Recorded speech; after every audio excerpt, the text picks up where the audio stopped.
nga xam ne ñuy teewlu fépp ci biir mi ak ci bitim réew. nuyu bu baax moom Boury Diakhaté et aussi bàyyi ko mu dala mu tàmbali l'entretien. waaw Assane fierté la bokk ak yéen plateau bi di nuyu sama naataango Babacar Kébé moom itam di koy rafetlu liggéey bi nga xam ne mi ngi koy def bu am solo si Seneweb le directeur général de l'ASER Jean-Michel Sène maa ngi koy nuyu di nuyu également ñi ñuy seetaan un peu partout au Sénégal et au niveau de la diaspora. Bon dañuy tàmbali question bi par rapport ak le dossier bi occupé actualité actuellement muy le dossier ASER AO Power dossier bi ca njëlbeen la ñu jibal mooy entreprise espagnole et sénégalaise ASER dem ci biir génnee ci sénégalais bi wéy ak espagnol bi tëggin bi maanaam projet bi ca bañ koy door naka luñ ko tëggee ak yan nga fekk ci nga xamante ni mooy sa table ginnaaw bi ñu la tabbee. Merci beaucoup Boury pour question bi je suis très content même que nga commencé noonu parce que c'est vrai que bu ñuy door jibal ab coow biir ASER dañ doon ne Jean-Michel Sène dafa fekk benn contrat bi nga xam ne ab sénégalais moo ko moom mu faqatu ko ci moom jox ko ab espagnol. loolu lañ nekkoon di wax mais léegi leer na ñëpp ci bopp sénégalais yëpp ne man ñëw naa ASER fekk ab contrat ñu signé ko entre donc agence sénégalaise d'électrification rurale en tant qu'autorité contractante ak AO EPC en tant que titulaire du contrat loolu laa fekk ASER donc bu ñu ñëwee aussi c'était le 23 février 2024 la ñu approuvé le marché par la DCMP DCMP mooy direction centrale des marchés publics ministère des finances de l'époque ak du budget aussi ñoom ñëpp validé ko Baba Diallo moo nekkoon le DG de l'ASER José González nekk donc l'administrateur général donc de AO EPC donc contrat boobu la ñu fekk ñu tëgg ko alors bu ñu egsee je sais pas si je rentre tout de suite dans les détails lu andi woon loolu noonu bu ñu egsee fekk ñu signé un contrat parce que man maa ngi egsi le 10 juillet 2024 le contrat ñu ngi ko signé approuvé ko le 23 février 2024 bu ñu egsee le 10 juillet 2024 bu ñuy def la revue du xool contrat yi ñu fi fekk yëpp ba bokk ci contrat yi ñu fi fekk signé nañ ko approuvé nañ ko par la DCMP mais leneen lu ci amul c'est que dañoo fekk aussi ci contrat boobu noonu ñu ne décaissé nañ déjà 37 milliards de francs CFA day baax tout le temps may rappeler procédure décaissement na lay demee alors l'ancien directeur général en l'occurrence Baba Diallo le 22 mars 2024 le saisir la DODP DODP mooy la direction de l'ordonnancement des dépenses publiques bu nekk au ministère des finances bind leen ne leen puisque contrat bi approuvé nañ ko espagnol bi andi na ma ñaari facture benn facture c'est pour l'avance de démarrage beneen bi c'est pour l'avance au titre des dépenses engagées mu nekk deux types d'avance au total soo jëlee muy 36 milliards et quelques moo tax ñuy arrondir di naan 37 milliards 36 700 alors moom bu mu defee la demande le 22 mars nee nañ paiement bi ñu ngi effectif le 11 juin 2024 man maa ngi egsi ASER donc le 10 juillet 2024 donc bu ma egsee fekk un contrat comme ça li may njëkk a préciser mooy dama egsi rek ñëpp di ma bind dama nañ commencé marché bi ma ne déet damay doon a ñëw may leen ma xool marché yu ma fi fekk yëpp avant may commencer quoi que ce soit. alors ñëpp di ma bind naan ma nañ commencer marché bi ñëpp ñoo ñan la. alors déjà AO EPC moo ma bind. ne ma kaay ñu def la réunion de démarrage pour commencer le marché. AO Sénégal aussi bind ma mail ne ma nañ def étude d'impact environnemental. au-delà de ça ARCOP aussi bind ma. mais ma dafa am benn problème bu fi am entre ñaari entité muy AO Sénégal AO EPC bëgg nañ nga ñëw pour ñu jéem a xool nan la ñuy defee conciliation boobu maa ngi door a egsi ma ne leen non maa ngi door a ñëw xamaguma dara ci ab dossier donc du ma mën a teew ci seen réunion boobu mais ma yebal ñetti nit conseiller technique en stratégie puisque moom moo doon jël intérim mu DG bi su fa nekkul yónni aussi directeur des opérations de rectification rurale puisque moom moo yor la direction technique ak la spécialiste en passation marché ma ne leen dem leen ci réunion boobu noonu et puis quand vous revenez vous me faites un compte rendu donc bi ñu demee dellu si expliquez moi waaye dafa am un problème entre AO Sénégal AO Espagne donc lii ak lii la ñuy wax ci biir ARCOP bëgg nañ ñun ñu jël position et cetera ma ne ah oui automatiquement mu bind loolu ma nekk sama première note bi ma def à l'ASER dama bind ne leen dossier bii nii dama bëgg ñu jël ko au sérieux donc defal leen ma benn mémorandum ci lu xew ci dossier bi yëpp envoyé ma toute la documentation y afférente bëggatuma nag kenn def ci quoi que ce soit le temps ñun ñu étudier ko après ci laa commencé nag tëju ak samay conseils techniques faire appel aussi à des cabinets d'avocats donc entouré wu boobu ñu ngi si ban période. préparation instant boobu noonu ñu ngi juillet donc ñu ngi ay côté le 20 juillet. mooy bi ngay CBS. ouais may ex-CBS donc ma nekk ci donc tëju pendant presque 1 mois 15 jours wu ñu nekk ci dossier bi ci loolu noonu aussi à chaque fois su amee ay du leerul ci man rek mu bind. par exemple ci lu ma njëkk bind bokk na ci lettre bu ma bindee DCMP ne ko ci marché bi fekk naa ñu décaissé quand même 37 milliards. ci 37 milliards yi gis naa ne bon mën nañ décaisser avance de démarrage mën na nekk 20%. mais man dafa am benn décaissement bu ma jaaxal mooy les 20% au titre des dépenses engagées est-ce que c'est légal ñu fayee nii les 20% au titre des dépenses engagées DCMP tontu ma ne ma loolu noonu waa ASER ñoo ko waroon vérifier donc autorité contractante moo waroon vérifier loolu noonu avant mu koy def. d'accord bu ma ne aussi dafa am benn problème bu am entre AOPA Espagne ak AOPA Sénégal. mu bind automatiquement AOPA Espagne pour laajte ko qu'est-ce qui s'est passé lan moo tax par exemple nga décider de résilier ce contrat ak sa sous-traitant. mu tontu ma yemuma ci loolu noonu ñoom ñëpp ma recevoir leen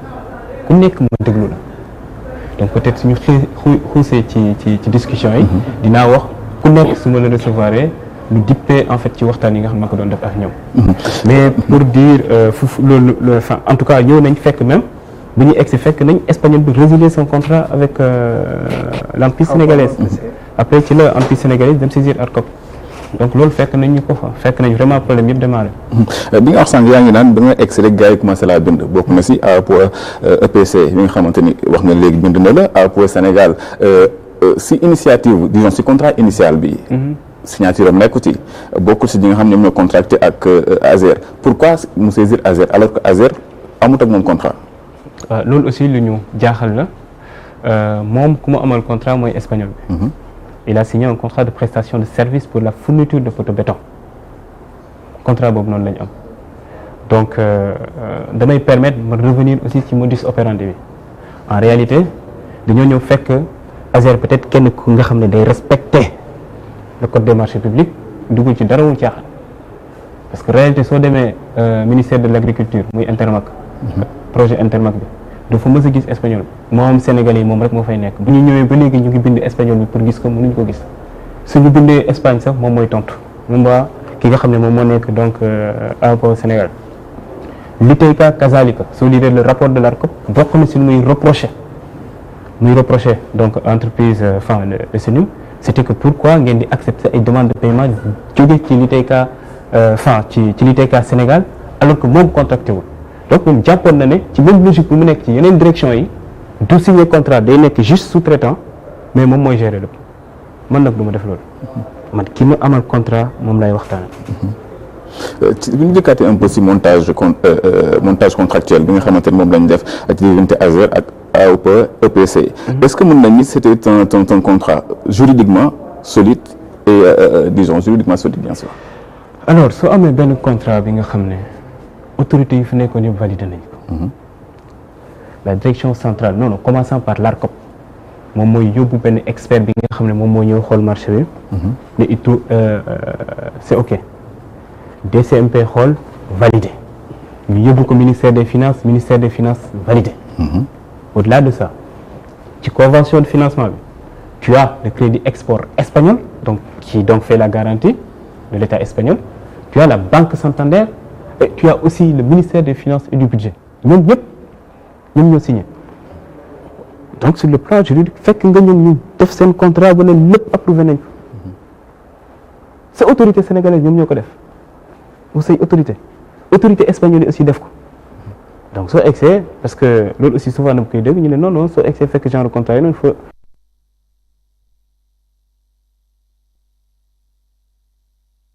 bi nga xam ne signé nañ ko approuvé ko par toutes les autorités bu paree décaissé 37 milliards nga def kase ko xam nga fu muy mujjee soo ko defoon fépp fu ñu dem da ngay perte te xaalis bi nga xam ne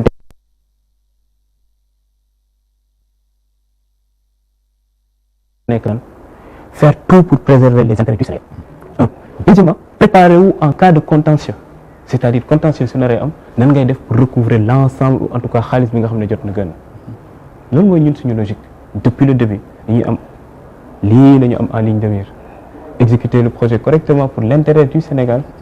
wa ilaa su nekkee defuñu ko faire de sorte que su nekkee résiliation day am wala ay contentieux di am mu nekk ci intérêt Sénégal c'est-à-dire ñu mën a recouvrer les cautions yi nga xam ne fekk nañ ko fa. alors mais yaa ngi wax ne c'est-à-dire ci ndorteel bi. techniquement entouré ko par say conseils. après ñoom ñu leeral na la lii fii la toll mais biñ la joxee nga lire le contenu du contrat. réellement yow ban perception moom nga am ci continuité projet bi ba tax à un certain moment nga ne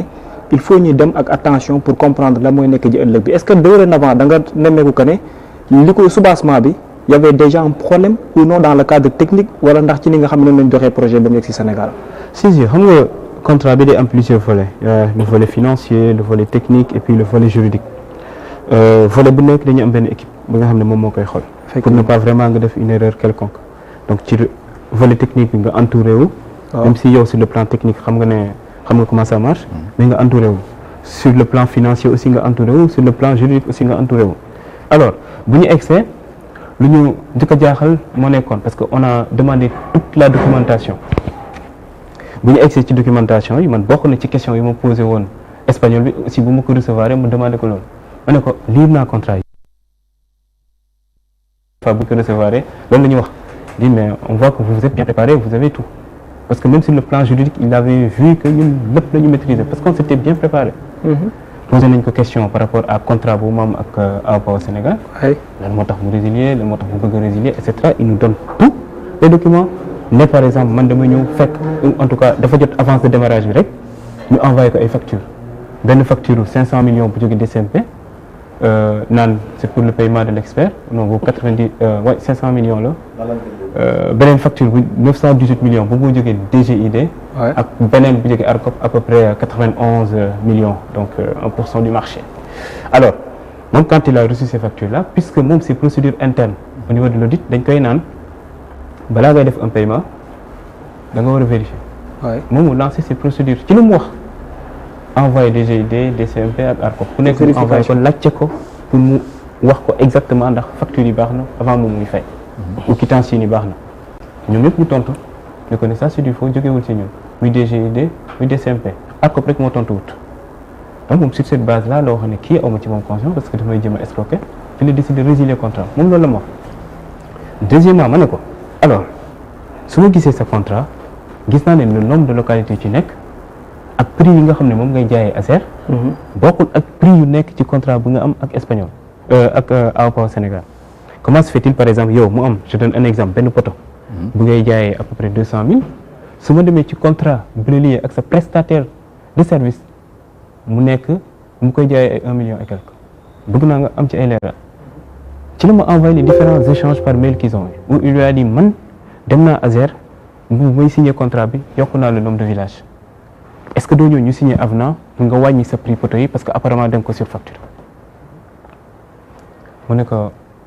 ma gis tonton mu ne ko ne loolu sa yoon nekk sama yoon nekku ci bu ngay demaat di signé waat ak Azer pour yokk le nombre de villages xamoon nga man ak yow lu ñu signé envoyé ma sama xaalis rek wax bi jeex yemu ci man aussi mu may bind di ma naan espagnol bi jot na bu ba léegi 37 milliards te envoyé gu ma sama 27 milliards fexeel mu envoyé ma sama 27 milliards c'est là où je me suis dit ce projet là ou ce problème là il faut le prendre au sérieux et lu ma ko doon wax bu may jël la décision dama ne woon egsi naa ci ab direction fekk ñu signé un contrat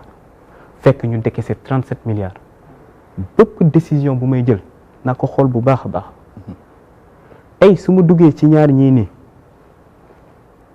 damay jàppal tànk peut-être l'espagnol parce que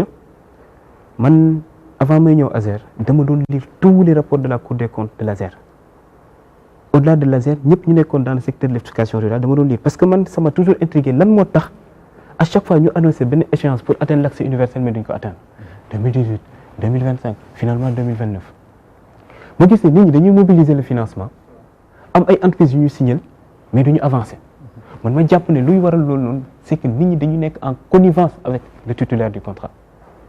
man nag ma ne du ma nekk en connivence ak kenn am ngeen problème régler leen ko entre yéen man l'essentiel c'est que je vais respecter ma part du marché di xaar loolu noonu nag aussi ci le titulaire du contrat muy espagnol c'était ça ma position de principe te képp ku ma jotoon ku ma woo jëm waxoon dama koy naan projet te bu ma ñëwee Walf sa waxoon naa ko fi suñu wax projet ñett la coût qualité ak délai man dinaa fexe optimiser le coût donc su nekkee am naa marge pour renégocier le contrat bi pour yokk le nombre de villages dinaa ko def nekk ci ba finalement yàlla may ñu ci ndam deuxièmement c'est la qualité su ñu wax loolu noonu ci marché de l'électrification rurale par extension réseau yàlla dafa def Sénélec tout est bien normé ci électrification rurale par extension réseau doo dugal benn matériel ci seen réseau su nekkee ànduñu ak yow ba foofu noonu xool ndax fournisseur bi nga xam ne moom moo la jaar matériel bi noonu homologué nañ ko est-ce que aussi respecté na ñoom seen norme et cetera donc ci côté qualité amuñu problème mais gis naa ne bu ñuy fay même l'avance au titre de dépenses engagées moo suñu def réception d'usine donc loolu yëpp ay anomalies yi nga xam ne amoon na ci marché bi donc sur le plan technique ñun gis loolu sur le plan juridique aussi j'ai demandé ay avis est-ce que problème bu am entre ñoom ñaar mën na ma impacter qu'en est-il tous les 3 avis juridiques yu ma recevoir ne ma sa yoon nekkul ci problème entre ñaar ñi yow kii nga signé le contrat et même man j'ai posé la question lan moo tax par exemple APO Sénégal ak lu mu def ci contrat bi yëpp lan moo tax fexewul nekk un co-contractant dès le début co-contractant moo nekk mënoon nañ ne ASER autorité contractante APO EPC et APO Sénégal titulaire du contrat loolu mën na nekk parce que man am naa ay contrats yi nga xam ne noonu la demee mais quand j'ai vu la conférence de presse de ces avocats j'ai compris lan moo tax defuñu ko xam nga avocats yi bu problème amee Intermac ak Liteka gis nga moo nekkoon seen ligne de défense na gars yi laaj espagnol bi Intermac na gars yi laaj Liteka parce que suñu client signé wut problème su amoon aussi ci APO EPC supposons mu nekkoon espagnol bi dafa ko envoyé woon 27 milliards mu ne may ak 27 milliards yi il aura pas cautionné xam nga tey par exemple espagnol bi moom daf ma jox ay garantie 37 milliards la jot mais man yor na ay caution 41 milliards de francs CFA donc su jëlee xaalis bi taal ko sama mën naa xëcc samay caution donc je suis serein côté boobu noonu mais su nekkoon daf ko viré woon 27 milliards surtout man ma dugal si sama loxo ne ko ne viré ko su boobaa loo ci wax day naan man signé wu ma espagnol bi aussi dina la ne yow yaa ma wax ma jox ko wala yow yaa ci dugg loolu bokkoon na ci lu tax ma egg si tey ci marché bi ne du ma dugg ci problème yooyu noonu. dama bëgg a ñëw ci juste yenn volets yi nga soulevé. parce que da nga tudd